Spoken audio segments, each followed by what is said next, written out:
Viens jouer avec nous. Viens jouer avec nous, Danny. À jamais. À jamais. À jamais.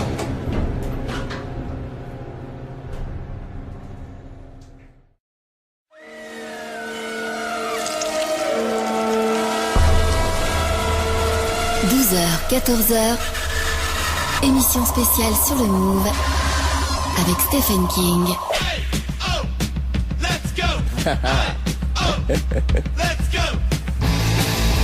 Ah bah oui, j'allais pas vous accueillir avec de l'horreur, je vous ai accueilli avec du rock'n'roll quand même, Stephen King. C'est un très grand honneur, je le disais, de vous avoir avec nous. Merci aussi à Xavier Combe qui vous accompagne, qui va traduire absolument tout ce que vous direz. Donc là, on vous a mis dans l'ambiance, hein, avec ce générique sauce Ramones. Je crois que savoir que les Ramones, c'est un groupe qui vous est pas indifférent, pour le coup. I love the Ramones. I like the J'adore les Ramones. punk movement. J'aime bien tout le mouvement punk. Lorsque j'ai découvert les Ramones, ça m'a ouvert un nouvel univers. En fait, c'est mon épouse qui est devenue dingue des Ramones. Et puis en réalité, elle était là exactement comme eux, comme les punks. Se taper la tête contre les murs et tout, exactement comme le font les punks. What about you? Are you a Et Ramones toi, fan? tu es fan? Je suis un grand fan des Ramones. Je suis un grand fan de tout le punk américain, de la première période. Yeah, I liked all those guys, but I like a lot of Ouais, c'était vachement bien. the British punkers. Mais j'aime too. bien les punks anglais, moi Crazy aussi. about the Clash, the Les Radiators, Clash, the les Radiators, 911s, les a lot of guys, the 911s, les Undertones. The Undertones, tout à fait. Ouais. Yeah, great. Que des grands groupes. We don't need to talk about books. C'est pas la just peine de talk parler de about rock bouquins. and Allez, on va roll. parler de rock si vous voulez. Allez. On va parler des deux, si ça vous fait rien. On va reparler d'ailleurs des Ramones tout à l'heure, parce que vous allez nous raconter comment vous avez travaillé avec eux il y a quelques années, parce que oui, effectivement, on va parler pas mal de rock pendant cette heure, pour une fois qu'on vous a et que c'est un peu notre truc sur le Move, la musique, on va vous en faire parler. Vous aimez toujours autant ça? Si j'ai bien compris, rassurez-nous, vous aimez toujours autant ça, la musique, Stephen? Yeah, I still love music. Oui, j'aime toujours autant ça. Of course, nothing beats AC/DC. Il n'y a rien au-dessus de ACDC. On va parler d'ACDC, bien sûr. Because to me, that's real rock À and mes roll. yeux, à mes oreilles, And, c'est ça, le rock. Le vrai I rock, read c'est this ACDC. wonderful story J'ai a few lu, years ago il y a about, quelques années, some rap artist, un who wanted article to sample sur un AC/DC. rappeur qui And voulait Angus Young, faire un said sample back de this reply, AC/DC. AC/DC Et- doesn't get rap. Et on dit, on ne fait pas de un rap avec ACDC, jeune homme, parce que c'est du rock, du blues, Yeah, du I rock. worked with, Mais c'est vrai, j'ai I worked with AC/DC travaillé in a avec movie called ACDC Maximum dans un Overdrive. film qui s'appelle Maximum Overdrive. They did the music in, Ils ont I think it was the fait la Virgin bande Islands. son, My wife and I c'était aux went îles down. Vierges, ma femme et moi on leur a rendu They were visite. just regular guys. Et c'était des types très sympas, tout à fait comme vous et moi. C'est la première fois que je me suis rendu compte que Angus Young est en fait un tout petit gars. Il est tout petit, mais quelle puissance. Ils font de la musique absolument géniale. Ils ont fait Who Made Who pour ce film. Et du reste, il y a eu une durée de vie plus longue pour cette chanson que pour le film. D'ailleurs, s'agissant des Ramones, j'ai pas travaillé avec eux, mais ils ont fait une chanson pour Cimetière. Je les ai rencontrés. Moi, je suis propriétaire de 2 stations de radio dans le Maine. Nous, on n'a pas de station de radio intelligente comme vous ici en France. C'est des radios un peu, disons, moins intelligentes. On fait passer de la musique pourtant. Et à l'époque, on avait diffusé un concert. On avait les Ramones et Cheap Trick. C'était formidable. Les Ramones étaient incroyables.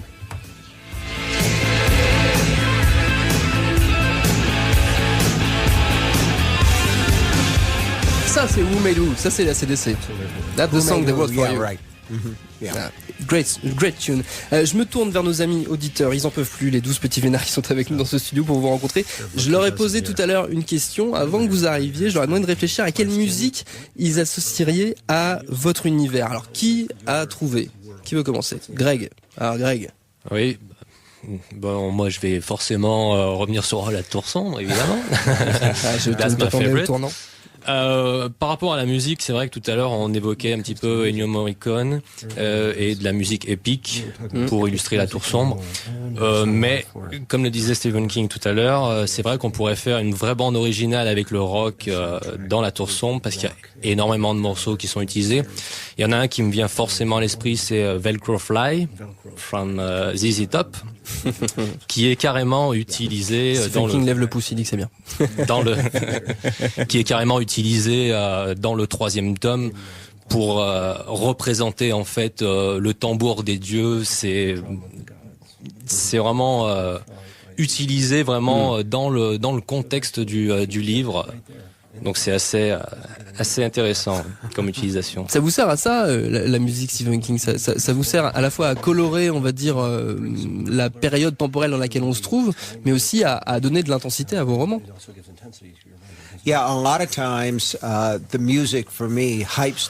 Oui, bien souvent pour moi, la musique accentue le processus. Avant, j'écrivais pour le rock. En fait, l'écriture, c'est décomposé en 2 parties. Il y a la composition, donc vous faites une sorte de téléchargement depuis votre cerveau jusque sur le papier ou sur un écran d'ailleurs. Et puis sinon, vous avez la réécriture. Réécriture, ça consiste à corriger les erreurs, ou alors à partir du brouillon, vous avez une idée de ce que vous vouliez faire à l'origine et vous pouvez améliorer les choses, ou alors façonner les choses de telle sorte que ça puisse être plus élégant et puis que ça puisse prendre l'orientation que vous voulez. Et moi, j'ai écouté de la musique lorsque je composais de la musique. J'étais beaucoup plus jeune à l'époque. Aujourd'hui, j'écoute la musique quand je réécris les choses. Mais bien souvent, la musique apporte un peu de piment, ça accentue l'expérience, ça souligne les choses. Et du reste, c'est la fonction de la musique dans la vie d'une façon générale.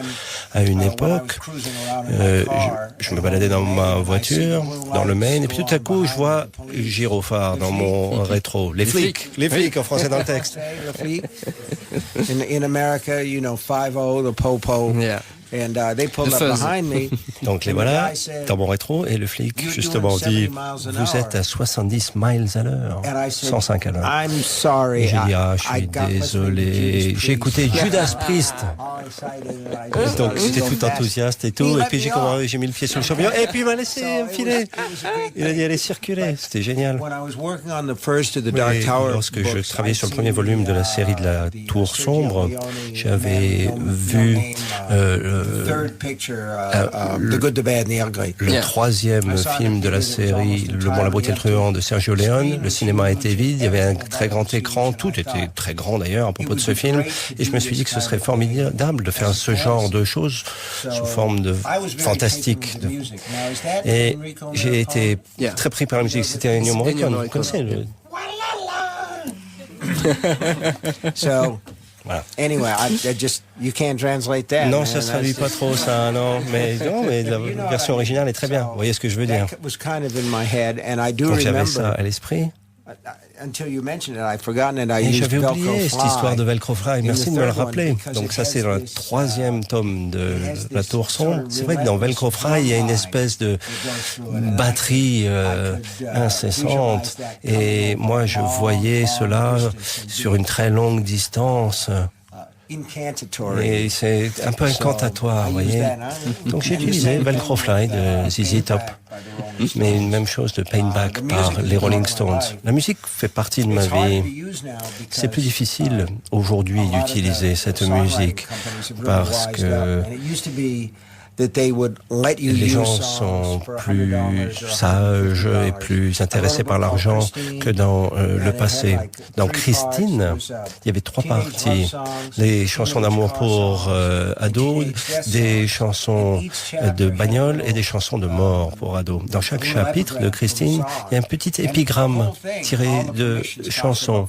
Et ça coûtait quoi? $1,500? Pas plus. Mais lorsque j'ai voulu utiliser 4 vers de You Got Another Thing Coming de Judas Priest, donc ça c'est l'épigramme de Do Lucky, et ben comme ils m'ont demandé $50,000. Alors j'ai dit non, allez vous faire foutre, c'est pas possible. Et donc j'ai fait ma propre chanson punk, c'est moi qui ai écrit le truc et puis voilà. Alors moi j'ai une petite anecdote personnelle d'ailleurs. Les 2 trucs qui me terrifiaient quand j'étais tout petit, c'était à la fois les pochettes d'Iron Maiden avec Eddie le squelette, leur mascotte, et les couvertures de vos livres Stephen King, surtout celle de ça, de Hit. Donc j'ai toujours associé les 2. On a plein de choses à se dire Stephen King, mais je vous ai promis de la musique. Alors en voilà tout de suite. Vous avez peut-être déjà reconnu c'est LCD Sound System. On l'a pas choisi pour rien, on va en parler juste après, à tout de suite. 12h, 14h, émission spéciale sur le Move avec Stephen King. Et oui, il est là, Stephen King. Il est avec nous, il est venu écouter plein de rock'n'roll. Et donc cette chanson, LCD Sound System, North American Scum, on la trouve dans Dome. Under the Dome, la série est tirée de Dome, du livre. Vous y êtes associé, vous, en tant que producteur exécutif, Steven. Elle est assez fidèle au roman, mais il y a tout de même pas mal de variations. Alors, par exemple, j'ai des questions sur Internet, nos auditeurs. Il y a Frédéric sur le Facebook du Move qui nous demande si ces changements sont un moyen d'explorer d'autres voies, de se libérer du roman. Mais en réalité, j'ai l'impression que c'est pas vraiment de votre fait, du coup. Yeah, it really is a way to step clear of the novel because c'est un moyen de m'éloigner du roman. Parce que ce qui a particulièrement ému les gens, c'est ceci. Si on suit le roman à la lettre, à ce moment-là, tout va être gâché parce que tout le monde va savoir ce qui se passe, comment ça se termine et ainsi de suite. Donc ils ont commencé avec la situation de base et puis ils se sont dit on va prendre des pistes différentes. On va prendre les personnages, on va fusionner quelques personnages. Big Jim, par exemple, le méchant, lui, on le garde tel quel, en revanche. Et Dean Norris a super bien travaillé. Il est dans Breaking Bad. Et là, il joue le rôle du méchant et pas le rôle du gentil. Et Dean a dit qu'il avait bien aimé cette expérience parce que, en tant que méchant, on peut faire n'importe quoi. Tout est possible. Tous les maléfices imaginables sont possibles. Ça lui plaisait bien, cette notion-là. Et Mike Vogel, Dale Barber, il est formidable aussi. Donc, les personnages centraux sont là, et il va y avoir, je vous le disais, une piste, une orientation différente, mais il y a une fin qui est déjà prévue, qui me plaît, moi, d'ailleurs. Et dans la première saison, il y a plein de choses que j'aime bien. Dans la première saison, personnellement, il y a un certain nombre de choses que je modifierais, mais on m'a pas demandé de créer quoi que ce soit. Mais bon, c'est la vie. À la télévision, on prend ce qu'ils vous donnent, et puis voilà. Alors, outre Under the Dome, qui est donc diffusé en France en ce moment, vous avez tout plein d'actualités chez nous. Il y a la sortie de Dr. Sleep, bien sûr, la suite de Shining, on va en parler, mais aussi la réédition chez J'ai lu, dans sa version illustrée, de La Clé des Vents, 8e tome de la Tour Sombre, votre grande saga, 8e tome qui en réalité, donc, dans la chronologie de la Tour Sombre, s'insère, on l'a dit tout à l'heure, entre le 4e et le 5e. C'est bien ça, c'est le 4.5 en fait, c'est ça. Yeah, this is the wind through the keyhole. Oui, La Clé des Vents. La Clé des Vents. La Clé des Vents. Ouais, pas mal. Not bad. Is a return to the Donc, middle of the story because I didn't really want au to milieu let de l'histoire, parce que je ne Eddie voulais and pas que Suzanne Roland, Jay go, que les and 4 personnages partent. And I could do that again. Donc je me suis dit que ce serait la possibilité de revenir en arrière. On ne sait pas trop combien de personnes s'intéressent à la série de la Tour Sombre. On ne vend pas autant d'exemplaires que d'autres ouvrages, mais les gens qui lisent ces livres-là sont complètement dingues de l'histoire, paraît-il. Et le film, quant à lui, constitue une possibilité. Pourquoi pas? Ron Howard travaille là-dessus. Il y a le financement déjà pour la Tour Sombre. Ron Howard comme réalisateur, c'est pas le genre de financement qu'on attendait de la part d'un studio de Hollywood. Je sais pas, 100 ou 150 millions de dollars. Hein. C'est pas comme The Avengers. Chapeau melon et bottes de cuir à l'origine. Hein. Mais là, on est quoi? À 60, 70 millions de dollars? Ça permet de faire des choses au cinéma quand même? I'm not sure. Mais je ne suis pas certain de vouloir voir ce film parce que l'idée que vous faites de Roland, l'idée que je me fais de Roland vont un petit peu disparaître au profit de l'image qu'on voit à l'écran. Vous allez voir un comédien, peut-être que vous allez aimer, mais peut-être pas.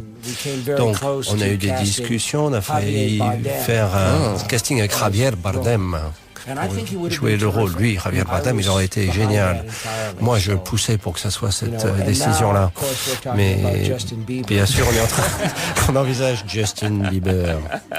C'est pas pareil. I think there was actually a time where somebody floated the idea quelqu'un a dit que The Beeb pourrait jouer le rôle de Eddie Dean. Et moi, moi j'ai dit non. Je pense qu'il y aurait beaucoup de voix qui s'élèveraient contre ça, effectivement. Alors je suis sûr que nos amis en studio, les auditeurs qui sont venus vous rencontrer, Stephen King, ont tout plein de questions sur la tour sombre à vous poser. Alors qui veut commencer ? Qui veut se lancer ? Levez la main. Hein. Ah, vous êtes timide là. Si je peux me permettre. Greg, encore une fois. Je suis désolé, j'ai beaucoup de questions. J'ai à peu près 19 questions. D'accord, donc on va en poser une, du coup, pour commencer. Oui, à propos de l'adaptation justement de La Tour Sombre, ça divise vraiment beaucoup les fans et ça semble très difficile à mettre en place.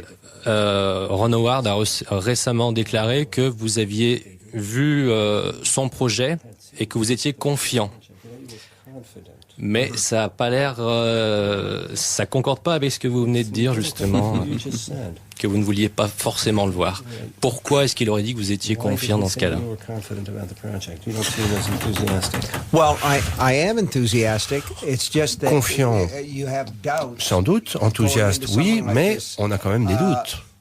On se pose des questions, dans la plupart des cas. Le film, pour moi, c'est un petit peu comme un enfant qu'on envoie à l'école. On espère que ça va bien se passer, mais on ne maîtrise plus rien. C'est d'autres qui vont s'occuper de l'épanouissement de l'enfant. Et si vous prenez La Ligne Verte ou Misery, là, on sait qu'on est entre de bonnes mains. Frank Darabont s'est occupé de La Ligne Verte, Rob Reiner s'est occupé de Misery, donc là, j'avais pas d'inquiétude. Mais dans d'autres cas, j'ai hâte de voir ce que les gens peuvent faire avec Bryan Singer, par exemple. Le film n'a pas été couronné de succès, mais il y avait quelques éléments intéressants. Mais La Tour Sombre, j'ai commencé à écrire cette série lorsque j'avais 22 ans. Et je continue encore à écrire là-dessus. C'est pas comme La Ligne Verte où on écrit pendant 2 ans ou 22, 11, 63 où on écrit pendant 3 ou 4 ans de sa vie. Ça, c'est un projet qui a couvert 40 ou 45 ans, La Tour Sombre. C'est ma vie, La Tour Sombre. Donc, je me permets d'avoir des doutes. Mais en même temps, je dirais, allez-y, parce que si on freine des cas de fer... Bon, je veux pas être poule mouillée, hein, mais je veux pas être poltron, mais bon, je veux voir ce qui se passe quand même. Ce qui était intéressant pour moi, c'est ceci. Lorsque le projet était entre les mains de Universal, ils ont dépensé beaucoup d'argent en pré-production et ils ont produit un storyboard qui était absolument magnifique. Le récit commence...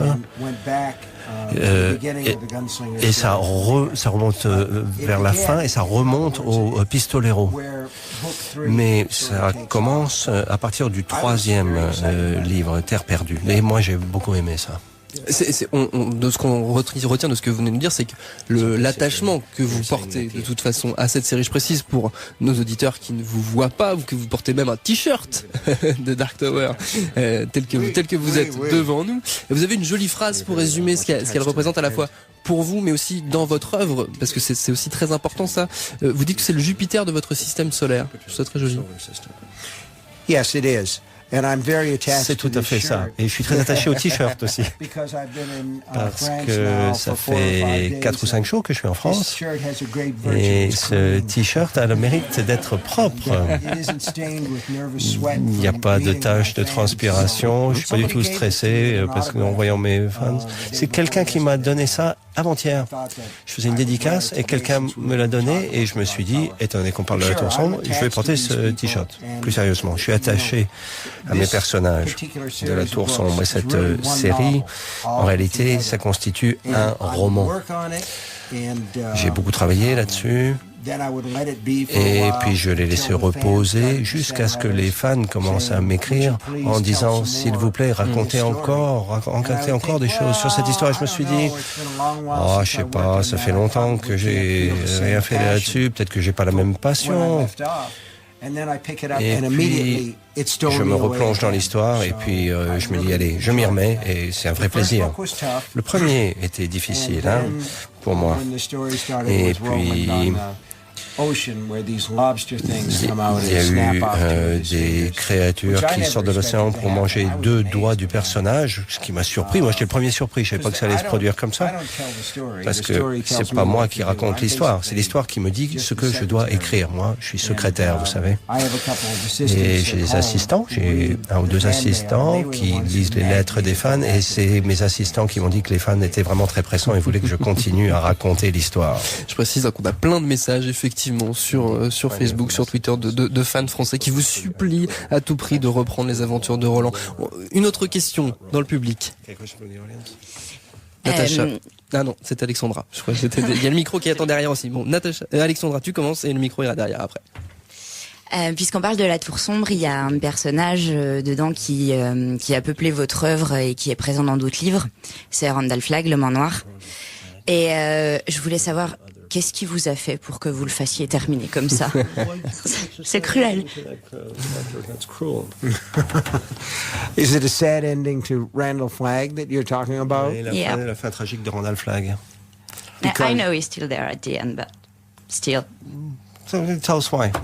Well, Flagg is my idea of Randall the Flagg, complete villain. à mes yeux, c'est le méchant dans tout ce qu'on peut avoir de méchant. Donc, c'est la représentation du mal. Il est au centre de tous les personnages maléfiques de Las Vegas. Et il existe dans un autre monde où il a d'autres identités. Il s'appelle Flagg. Et Martini Enchanter, c'est l'homme en noir, Man in Black. Donc on le retrouve sous différents aspects, sous différents visages. Bien qu'il puisse être maîtrisable dans la Tour Sombre, en réalité c'est un type qu'on ne peut pas maîtriser, on ne sait pas ce qui va advenir de lui. Une autre question. Alors tout au fond, on attendait le micro, c'est Natacha qui voulait vous poser une question. Imaginez, et je sais que vous en êtes capable, que vous soyez enlevé par des extraterrestres. Ils vont mettre fin à vos jours, mais ils vous offrent la possibilité de vous réincarner dans l'un des personnages de la Tour Sombre. Lequel choisiriez-vous, à part vous-même, et pourquoi? Ça, c'est une question. Yes, if I could be reincarnated as one of the characters in the Dark Tower, un personnage de la Tour Sombre. would I be Roland? Roland? No, he's a little bit too harsh. Non, un petit peu trop dur, rude. I think that I'd like to be Eddie because he's got a sense of humor. If there's a character in the Dark Tower that's like me, s'il y a un personnage qui me ressemble dans la Tour Sombre, it would be Eddie. Je dirais que c'est Eddie. He's kind of a wise ass. Can I say that on the radio? Un petit malin. You can't say that on the radio. In France, we can say everything we want. He seems kind of like a character who grows up during Et the course of the puis, story. il évolue, il grandit au fil de l'histoire. I think that he'd be the character Donc, that I'd want to be. voilà, le personnage dans lequel je voudrais me réincarner. Encore une question. Valérie. Je sais pas, peut-être que c'est une question naïve, mais Roland de Gilead, ça me faisait penser à Galahad, aux légendes arthuriennes et tout ça. Et donc, ça ne peut pas se terminer. Hein, ça doit continuer. Et est-ce que peut-être ces 2 fils qui sont eux-mêmes écrivains pourraient reprendre même maintenant, quoi? Pourquoi pas un autre épisode encore? Well, I think that my sons have their own projects. Oh, mes fils, ils ont leur propre projet. Je pense pas qu'ils soient désireux de manger mes restes, si je puis dire. Ils ont leur propre repas à préparer. Donc, je pense pas que ça soit possible, ça.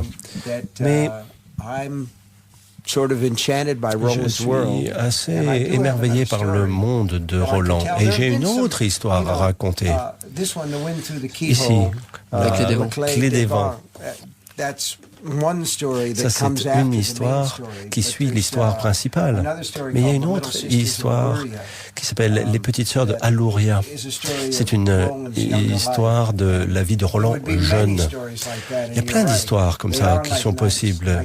Et c'est un petit peu comme, en effet, les Chevaliers de la Table Ronde, comme vous le dites. Le Pistolero, c'est l'ancien monde qui a évolué, ainsi de suite. Donc il y a une relation par rapport à Arthur, certes. Il y a une relation avec le monde des western spaghetti de Sergio Leone. Moi, j'aime bien.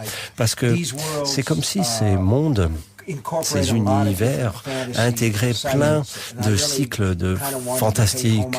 Et moi, je voulais rendre hommage à tout cela en même temps. On va continuer à parler de tout ça, Stephen King. On a encore plein de choses à se dire. Mais d'abord, comme promis, comme ce sera le cas tout au long de cette émission, un peu de musique.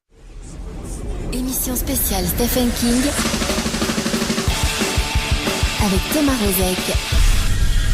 Et là, juste avant, c'était donc les Cramps, Can Your Pussy Do the Dog. Un groupe que vous aimez plutôt bien, Stephen King, les Cramps, non? Yeah, I like the Cramps. Ah oui, j'aime bien les Cramps. I'm trying to think of his name, the lead singer. Comment il s'appelle, le chanteur? J'ai un trou. C'est pas Darby Crash. Lux Interior, c'est ça, c'est Lux Interior. Je confonds avec Darby Crash de notre groupe. Yeah, Lux Interior. He's gone to that great rock and roll record hop in the sky. C'est ça. Il est mort dans le paradis des rockers. Effectivement, il y a quelques années. Le titre d'ailleurs est cité dans une de vos nouvelles, Big Driver, Grand Chauffeur en français. On parlait de la Tour Sombre à l'instant, mais il y a quelque chose, vous avez commencé à l'évoquer, il y a quelque chose qui moi me touche beaucoup, c'est effectivement le fait qu'elle soit infusée de pop culture, que ce soit en fait un espèce d'hommage à toute cette pop culture que vous aimez, et notamment aux comics. Je me rappelle notamment moi du 4e tome, les loups de Kala, où les personnages, les fameux loups, ont le visage du Docteur Doom, du Docteur Fataliste des 4 Fantastiques. Yeah. Well, first of all, I've been writing for 40 or 50 years now. Ça fait 40 ou 50 ans que j'écris. Mon esprit est en fait une éponge de culture pop. Tout ce que j'ai lu de la culture pop américaine se trouve quelque part dans mon cerveau. Et lorsque mes enfants étaient petits, particulièrement Joe, était fasciné par les BD, les comics. Il a son propre comic aujourd'hui qui s'appelle Lock the Key. Et ses préférés, c'était Spider-Man. Et il aimait les super-héros, les super méchants. Et moi, mon préféré, qui a été créé par Stan Lee, c'était Docteur Doom. Parce qu'il avait ce masque gris, la capuche et tout. Et lorsque je suis arrivé au 4e volume, non, je crois que sur le 4e, je crois que c'est 5e, les loups de la Kala. Les loups de la Kala, je me suis trompé, ouais. 5e volume. Ce que je voulais faire, c'était recréer cette histoire des magnifiques à propos des pauvres fermiers dans le village qui embauchent des pistoleros, des tueurs à gages, Jules Briner et Steve McQueen. C'était un film génial, mais cette idée des pauvres qui embauchent des tireurs pour se protéger, pour protéger le village, c'est une idée qui me plaisait vraiment. Donc je me suis dit, cette idée, je vais me l'approprier, une sorte d'archétype d'idée. Je vais utiliser ça dans la série de la Tour Sombre. Mais les méchants, lorsqu'ils vont arriver, ces Docteur Doom, ces espèces de robots-là, vont arriver. Et puis, en même temps, il y a une espèce d'ambiance de Harry Potter là-dedans. Il y a une référence dans ce volume-là. Yeah, what is it? There's a reference. Il y a une référence. Talking about the wolves, there's a reference about Star Wars because they use lightsabers. Une référence à la guerre des étoiles. Parce qu'ils utilisent des sabres laser. Yeah. C'est infusé de pop culture, c'est bien ça, c'est bien ce que je disais. Yeah, so much of it that I can remember the pop culture references, but I que je me souviens des références pop culture, mais je me souviens même plus où je m'en suis servi dans les. Mais bon, j'en ai mis autant que possible, voilà. Je fais ça spontanément sans même y réfléchir, parce qu'en fait, je voulais raconter une histoire fantastique où notre monde fusionne avec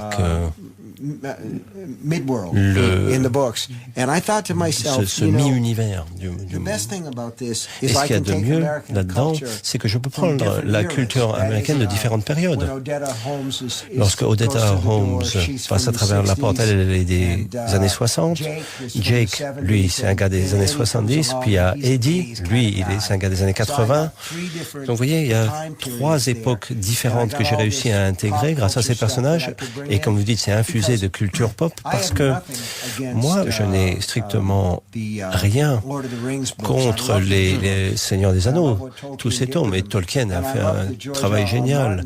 Et j'aime bien les livres de George R. Martin. Vous connaissez Game of Thrones, la série télé? C'est très populaire. C'est extraordinaire, ça. C'est formidable. Mais en même temps, voilà des mondes fantastiques qui sont distincts du nôtre. George R. Martin dit qu'il a puisé des idées dans la guerre en rose, mais en réalité, c'est quand même distinct de notre monde. Et moi, je voulais voir si je pouvais combiner notre monde, notre musique, notre cinéma avec le monde fantastique que je décris dans La Tour Sombre. Et en ce faisant, j'ai découvert des tas de choses vachement intéressantes. Tout d'abord, lorsque Roland arrive dans notre monde et voit un film, il ne sait pas ce qu'il voit à l'écran. Il n'arrive pas à comprendre ça. Il comprend pas ça dans son esprit. Qu'est-ce que c'est ce qu'il voit à l'écran là lorsqu'il roule des cigarettes pour les fumer? Eddie lui dit ça va te tuer ça. Et Roland est complètement subjugué. Il dit tout le monde sait que la fumée de la cigarette ça vous protège contre l'air vicié. Ce serait génial si c'était vrai d'ailleurs. Donc vous voyez, il y a des allers-retours entre eux. Et donc c'est ça la joie, d'écrire avec ces différents personnages venant de différentes époques. Qui a une question encore sur La Tour Sombre autour de nous? Jérémy. Yes, I've got a question. En français par contre. Pardon. La question s'il te plaît. Vous parliez des références multiples par rapport à la pop culture.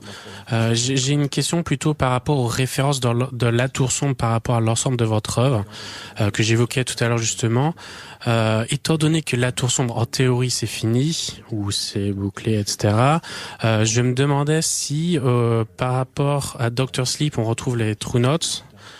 Si justement vous alliez peut-être les utiliser davantage. Enfin, je me demandais si vous aviez envie de découvrir davantage par rapport à eux et peut-être justement les lier de plus en plus dans le reste de votre œuvre. Non, je précise juste que le True Notes dont tu parlais, c'est le Nevray, donc ce sont les espèces comme ça de vampires, on en parlait tout à l'heure, qui sont dans Dr. Sleep, la suite de Shining, Stephen King.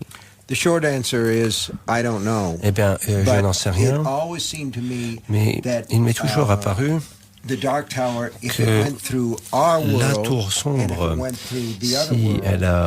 si elle passe dans notre monde et dans l'autre monde, eh bien, le point de convergence, c'est moi l'auteur de tout ça. Donc, c'est moi le point commun entre les deux mondes. Et moi, j'ai décidé que je voudrais, d'une certaine façon, exploiter ma propre vie, me mettre en danger pour terminer la série. Mais je ne savais pas comment m'y prendre jusqu'à ce que quelqu'un m'a frappé alors que j'étais sur le bord de la route et je me suis dit, voilà, c'est ça le point de rapport, parce qu'il y a ces allers-retours et c'est tout à fait ça le point commun avec ma propre vie. Et en fait, c'était un coup de chance parce que pendant de nombreuses années, j'utilisais des éléments de la Tour Sombre dans mes autres livres pour pouvoir réaliser une histoire un petit peu unifiée parce qu'à bien des égards, je pense que ces livres font partie d'un seul récit sous l'ombrelle de la Tour Sombre.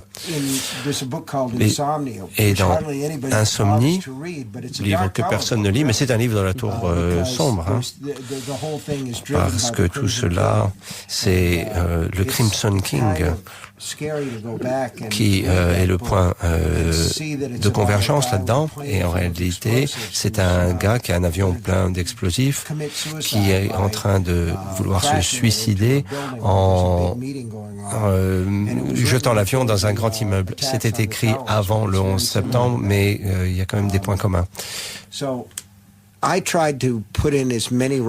Donc j'essaye d'intégrer autant de références que possible, autant d'éléments du monde de la Tour Sombre dans mes autres livres.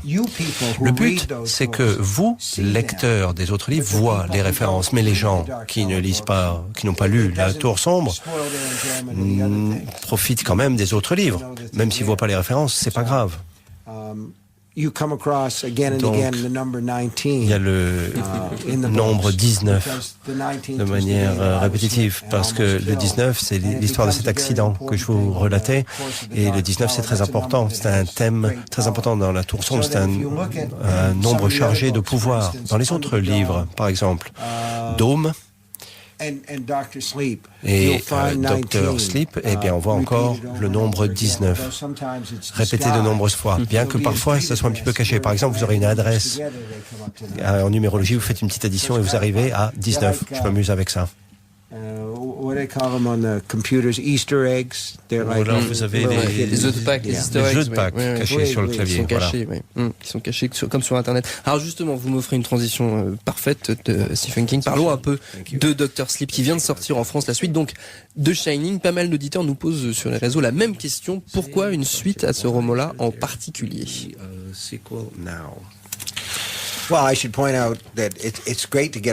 D'abord, c'est formidable de pouvoir parler de Dr. Sleep. Je suis pas là pour promouvoir le livre, mais je dois dire que c'est un merveilleux cadeau de Noël si vous n'y avez pas pensé. Et vous pouvez en donner ça à tous vos amis, un seul cadeau. Ne vous fatiguez pas, voilà. Mais bon, plus sérieusement, généralement, lorsque j'arrive à la fin d'un livre, je mets une fin aux personnages. Non pas parce que je ne les aime plus, mais parce que moi, je ne sais pas ce qui va se passer par la suite. Donc l'histoire des personnages s'arrête là.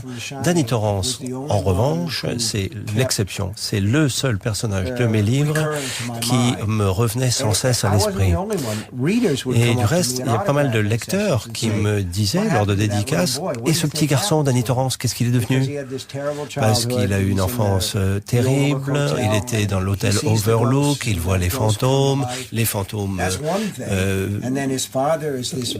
vivent, et puis il a un père violent qui lui casse le bras, mais Danny l'aime. Évidemment, on peut même aimer des parents qui vous battent ou qui sont cruels. Et son père est alcoolique, et les enfants d'alcooliques deviennent souvent alcooliques eux-mêmes. Donc moi-même, ça trottait dans ma tête cette question, qu'est devenu ce petit Danny? Et au bout du compte, je suis tombé sur un article de presse sur un hospice dans l'état du Rhode Island où il y avait un chat qui s'appelle Oscar qui sait lorsque les mourants meurent.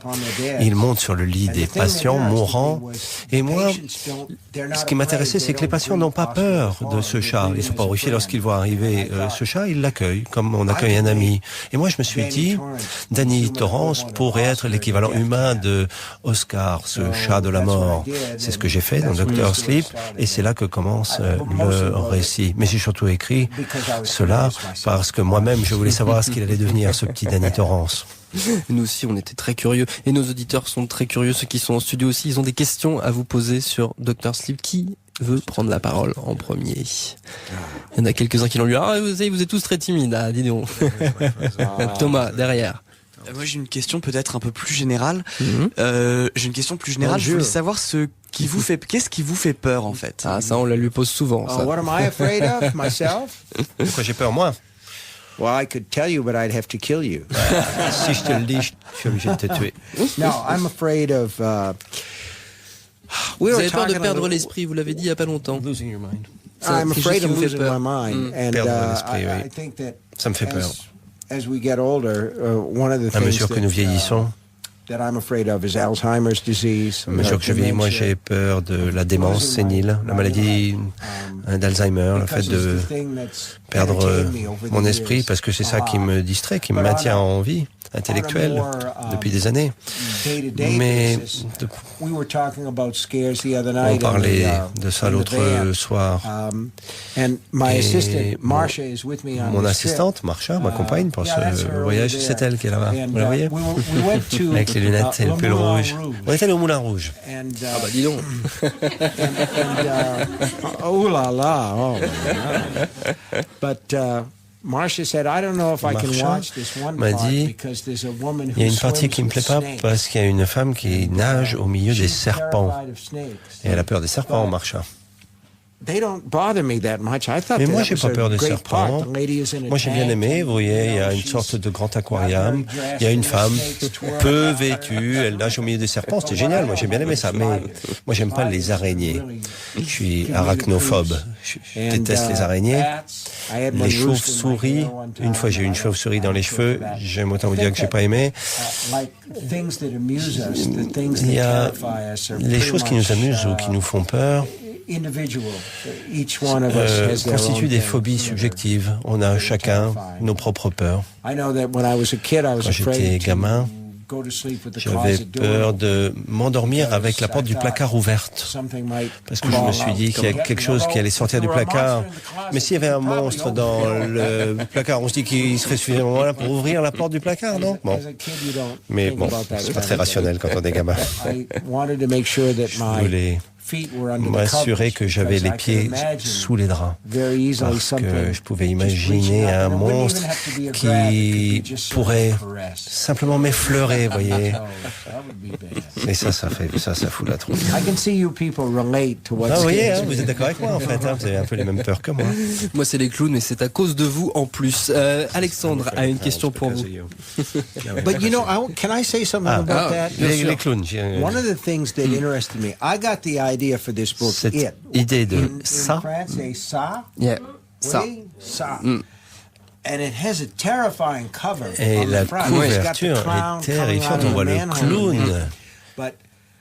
My wife and I Mais and the kids mon épouse et moi et nos enfants étions dans le Colorado.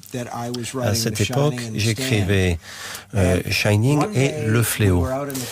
Et un jour, on était en voiture et puis il y a eu un problème, le moteur s'est retrouvé par terre. La voiture s'est arrêtée. Évidemment, il fallait une remorqueuse. Et j'ai dit à mon épouse que je trouverais un garagiste et qu'elle devait emmener les enfants en taxi pour rentrer à la maison. Donc, j'ai traversé un parc, il y avait un pont en bois qui parcourait un cours d'eau et moi je portais des bottes de cow-boy et j'entendais le bruit de mes pas sur ce pont en bois. C'était un pont un peu en arche, vous voyez. Et je me suis dit, je ne sais pas si vous connaissez ça en France, mais nous, on a Three Billy Goats Gruff. Et il y a un troll sous le pont. Et les chèvres traversent le pont et le troll dit qui est-ce qui traverse le pont? Mon pont. Cette nouvelle, cette histoire m'est venue à l'esprit et je me suis dit, tous les monstres sont sous un pont, même dans notre esprit.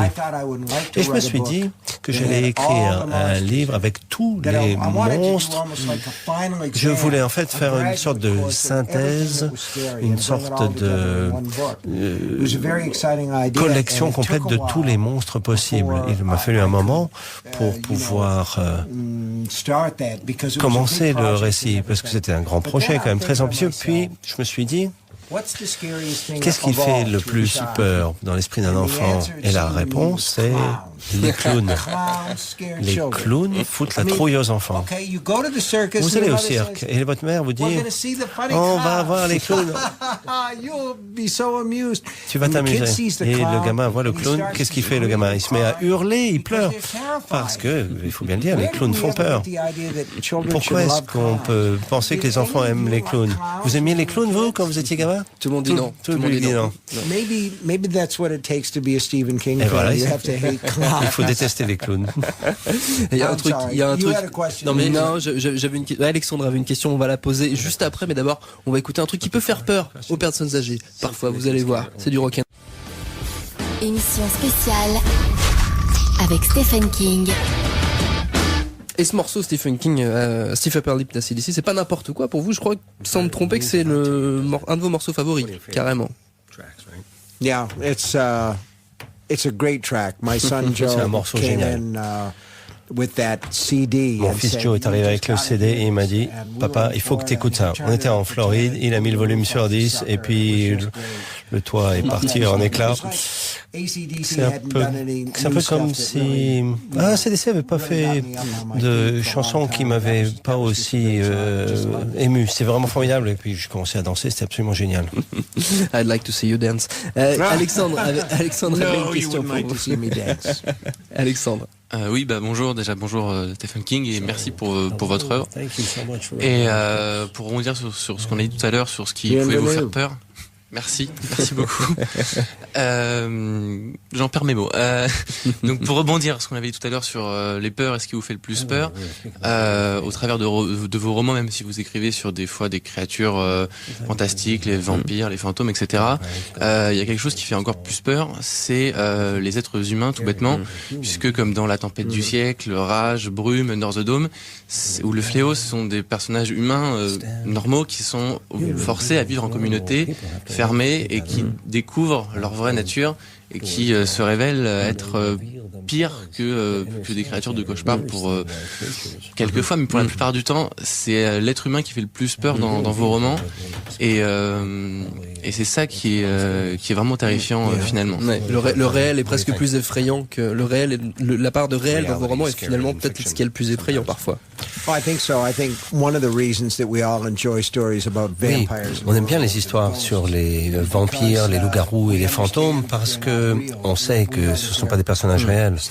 On sait que ce sont des représentation de nos peurs inexprimées. Frank Dodd, le tueur de Dead Zone, Greg Stilson, homme politique, qui plaît aux gens. Et bien voilà des gens qui sont complètement malades à l'intérieur, ils sont fous, et ça fait très peur.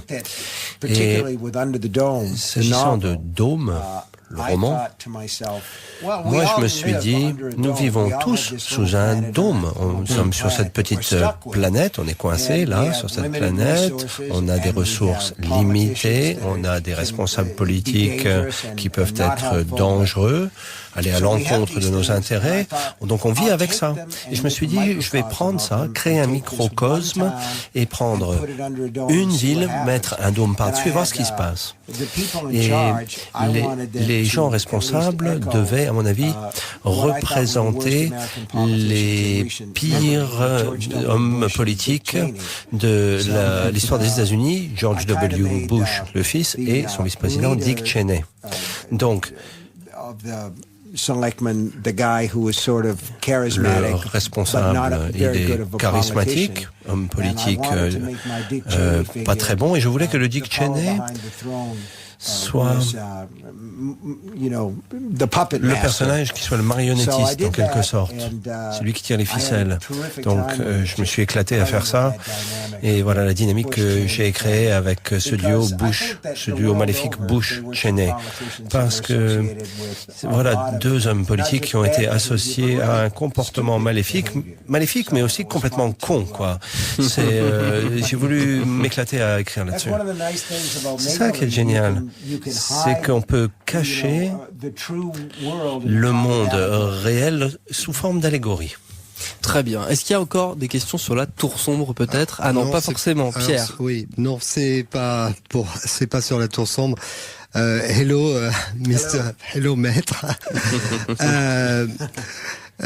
Voilà, ma question va peut-être vous surprendre.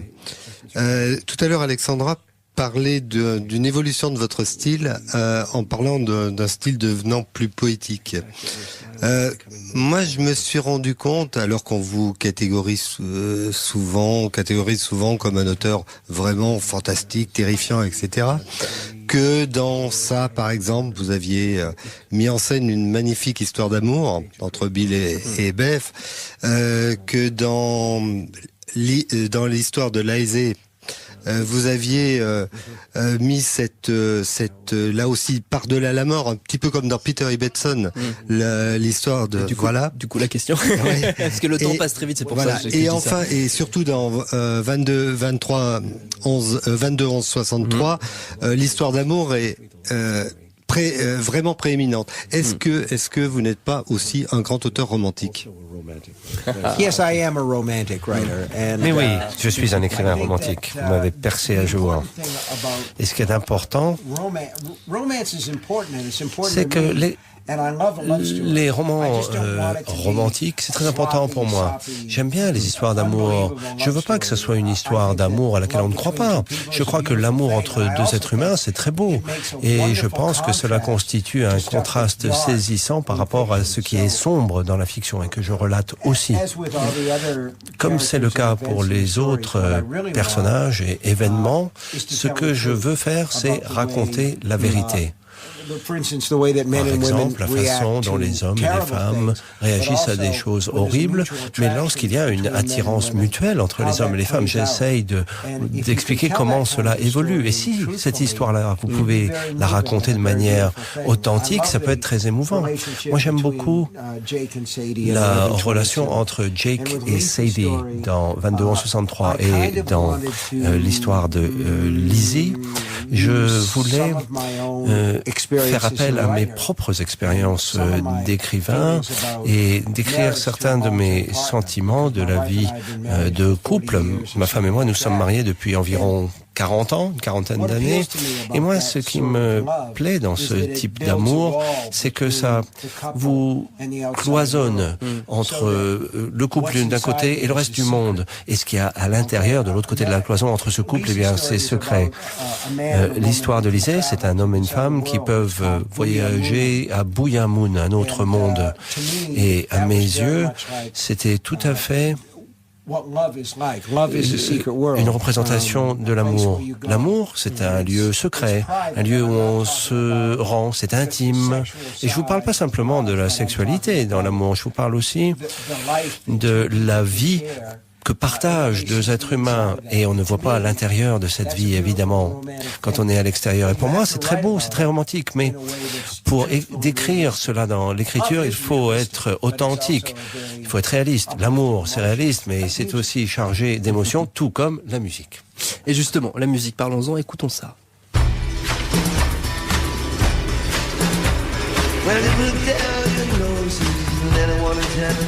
Ça, c'est un projet récent, Ghost Brothers of Darkland County. Vous signez les textes, la musique c'est John Mellencamp avec l'aide de T-Bone Burnett. Et là, celui qui chante c'est Elvis Costello. C'est pas mal comme casting, non, Stephen King? Qu'est-ce que vous en pensez? Yeah, it was good casting. Ouais, pas mal de casting, j'avoue. Il y a Sheryl Crow. Dave and Phil Alvin, the original Phil Alvin, les Blaster Brothers qu'on a réunis. Yeah, they don't have the best sibling relationship. C'est pas les meilleurs amis du monde, les deux frangins, mais lorsqu'on leur a proposé l'idée, Dave a dit, attends, si j'ai bien compris, je tombe amoureux de Sheryl Crow et je vais zigouiller mon frère. Oui, d'accord, je suis partant, il a dit. Mais bon, c'était génial de travailler avec John Mellencamp. John Mellencamp, c'est la personne la plus talentueuse que je connaisse. John Mellencamp, c'est quelqu'un qui peut être dur dans le travail, mais il se consacre vraiment à la meilleure qualité possible. Donc ouais, on s'est éclaté à faire ça. Et du reste, c'est une bonne pièce. C'est une bonne pièce, ouais. Et on espère qu'on pourra la voir, oui, effectivement, un jour en France. On a beaucoup parlé de métal, de punk, de rock'n'roll, mais la country, la folk, ça fait aussi partie de votre univers musical, Stephen King. Oh man, the older that I get, the more attracted I get plus je vieillis, what's called outlaw country music or Americana. Country, I have no idea le country classique. How popular it is in France. Je ne sais pas très bien si vous connaissez ça en France, mais il y a James McMurtry, le